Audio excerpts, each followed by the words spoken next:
किसी जंगल के बीच एक तालाब में कई सारे मेढक रहते थे। उनमें से एक बड़ा मेढक उन सभी का राजा था और सभी मेढकों की देखभाल किया करता था। एक दिन राजा मेढक ने सभी मेढकों को अपने पास बुलाया और कहा कि मैं एक प्रतियोगिता करवाना चाहता हूँ और प्रतियोगिता के अनुसार सभी मेढकों को तालाब के बीच लगे हुए पेड़ पर चढ़ना होगा।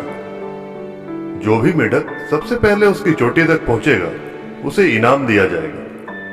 राजा मेढक की बातें सुनकर सभी मेढक खुशी खुशी प्रतियोगिता के लिए तैयार हो गए। अगले दिन सुबह प्रतियोगिता शुरू होते ही सारे मेढकों ने जल्दी जल्दी पेड़ पर चढ़ना शुरू कर दिया।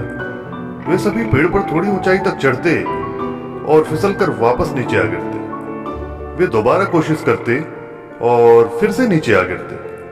कुछ एक मेढकों ने तो एक दो प्रयास के बाद ही हार मानकर पेड़ पर चढ़ना छोड़ दिया और कुछ ने कोशिश जारी रखी। जो मेढक हार मान चुके थे उन्होंने कहना शुरू कर दिया कि इस पेड़ पर चढ़ना तो नामुमकिन है, इस पर तो कोई चढ़ ही नहीं सकता।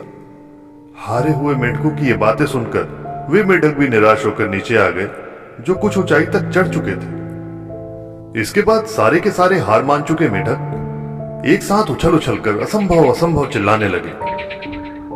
दोस्तों, लेकिन अभी भी इनमें से एक ऐसा मेढक था जो सैकड़ों बार पेड़ से फिसलने के बावजूद भी लगातार पेड़ पर चढ़ने की कोशिश करता ही जा रहा था और आखिरकार वो पेड़ की चोटी तक जा पहुंचा।